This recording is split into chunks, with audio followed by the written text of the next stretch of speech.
reaching out to something that I've never reviewed before, but it holds a place near and dear to my heart, are meters. I love meters. Macintosh meters, AccuPhase meters, Yamaha meters, etc., etc. I think meters are cool. So when I saw that Fosi had come up with this LC38 speaker and amp switcher, I was like, oh, that's pretty cool. So they had reached out to me after my ZA3 review, which wasn't that great. And they said, hey, we appreciate your honesty and we'd like to send you, I think it's the V3 Mono that I'm going to be reviewing soon.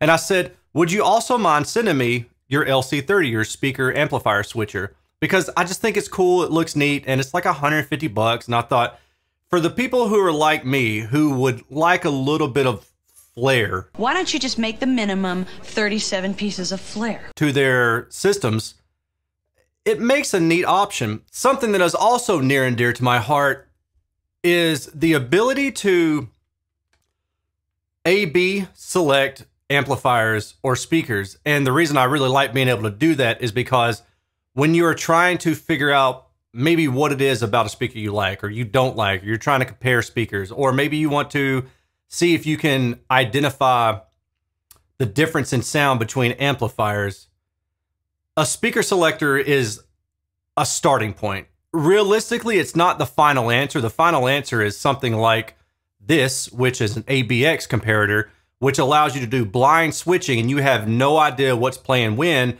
And then you take 8 tests and at the end of it, it tells you what each one was. So for example, I would hook up 2 different amps, play them through the same speaker, and I would level match them to make sure everything is really close to the same output level. And then I would say, all right, go. And I'm going to test. And I do 8 rounds of that testing. I have no idea what's playing or what the amplifier source is. Then after it's done, it says test 1 was amplifier A. Test 2 was amplifier A. Test 3 was amplifier B or A or whatever. And then after that test is completed, you can say, all right, well, I guessed the correct amplifier this many times. That means that I legitimately can hear a difference.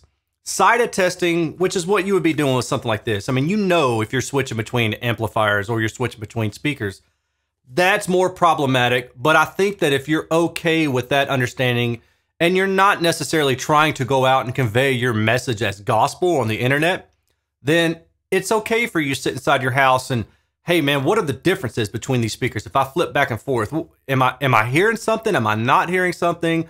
And maybe the same thing for amplifiers. And frankly, it's just kind of fun to play with these kind of things. You do also get this remote that allows you to do your switching remotely. So, you know, if you're sitting in your seat and you want to say, what's the difference between these 2 speakers? You'll have to switch them remotely. The only thing that you don't have is that you don't have the ability to do any sort of level matching.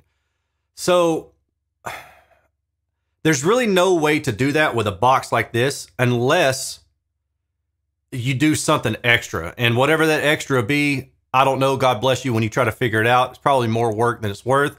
But also keep that in mind for your A/B switching. I mean, by default, humans are going to pick or prefer the louder option in nearly every case. So if you have 2 sets of speakers and one is 3 decibels lower in sensitivity than the other one, assuming that the other one isn't just terrible in overall response linearity, you're going to prefer the one that's louder. I mean, that's really what it boils down to. So also keep that in mind when you're doing your switching between your amplifier and your speakers. You may have noticed this piece of blue tape right here. Why do I have this piece of blue tape right there? That's because this thing does not come calibrated for any specific load. So when you get it and you hook your speakers up to it or your amplifier up to it, the little watt meters here that go up to, what, 300 watts, they're not going to be calibrated to your setup. So what I had to do was I had to take my test gear, figure out this is the load that's presented, and at this load, this is the voltage, and from that I could calculate the wattage, and then I could turn this little knob right here to dial in the correct wattage on the display. I'm going to show you how to do that toward the end, but first what I want to do is I want to show you some specifications. If you're like me, one of the things you're wondering is, will this color the sound? And I'll just go ahead and tell you, no, it's not going to color the sound, but what it can possibly do is lower the output a little bit. And in my testing, what I found was that 100 watts at 4 ohm, it actually dropped it down by about 98 watts. Now, it could be that it's just the additional cabling or something like that. I've never run into an issue with that before, but I'm not saying it's completely out of the question. But I do want to put that out there that you might lose a little bit, but 2 watts out of 100 is like, you're not going to hear that difference realistically. And this is what I'm showing you in this graphic right here. So if I take the Fosi ZA3 and I measure the output without this LC30 in line, what I get is this blue line right here. That's the power at 4 ohm, and it ramps up to, let's just say like 190 watts or something like that, right? But when I add the LC30 in, this little guy right here, that's in red. So the power does change a little bit, and I'd say maybe about 10 watts at 190 watts. Again, I don't know if that's enough to really be concerned about. Frankly, I'm just like, it's not a big deal because I know what I'm getting into with a piece like this. I'm using it for display. It's not doing anything other than maybe drawing back a little bit of the power, but you know, I guess I'm okay with it in a particular case like this. Frequency response wise, there is no difference. So this thing doesn't change the frequency response. This was taken at 4 ohm, and you can see that without the LC30 in line, that's the blue line right here.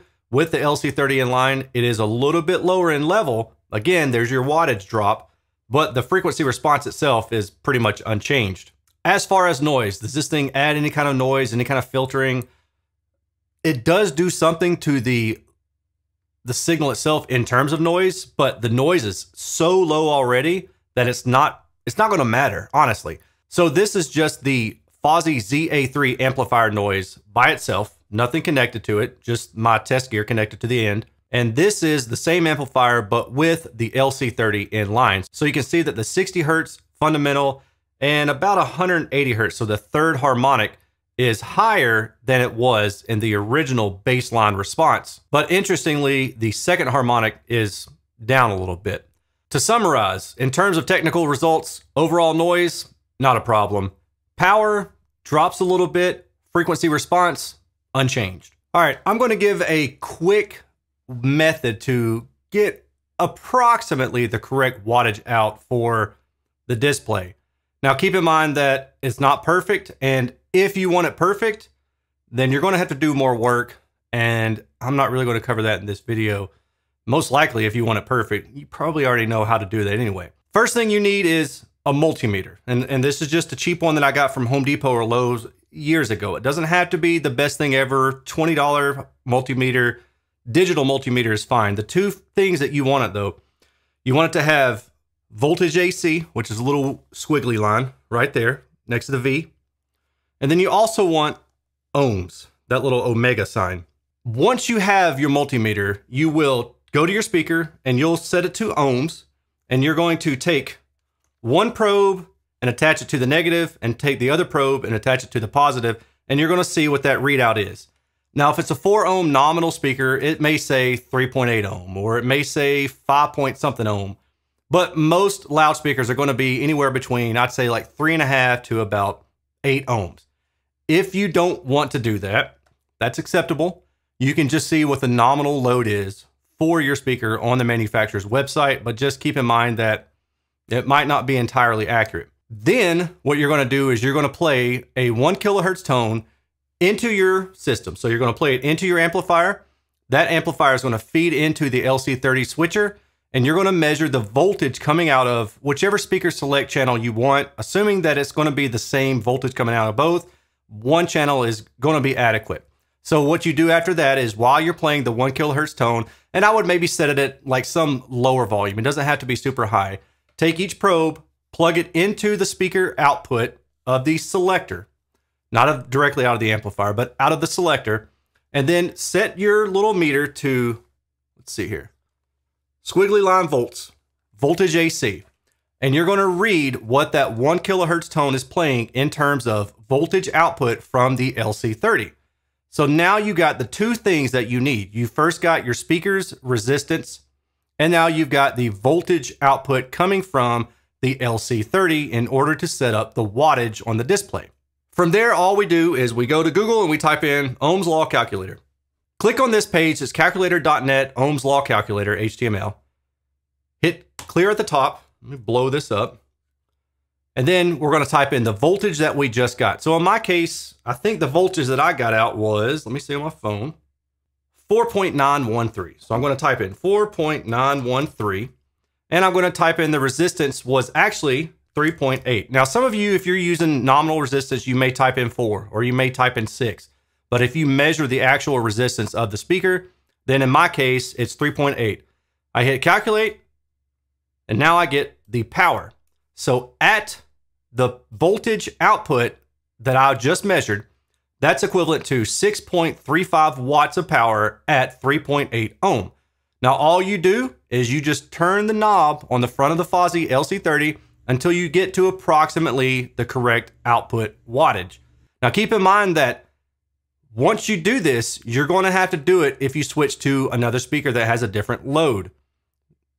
This thing isn't perfect, and unfortunately, it's not calibrated for any particular resistance. There's no speaker levels coming out of it that tap into an assumed voltage. So you will have to calculate this on your own, but you know, that's okay. I don't know if you necessarily care about it being dead on perfect.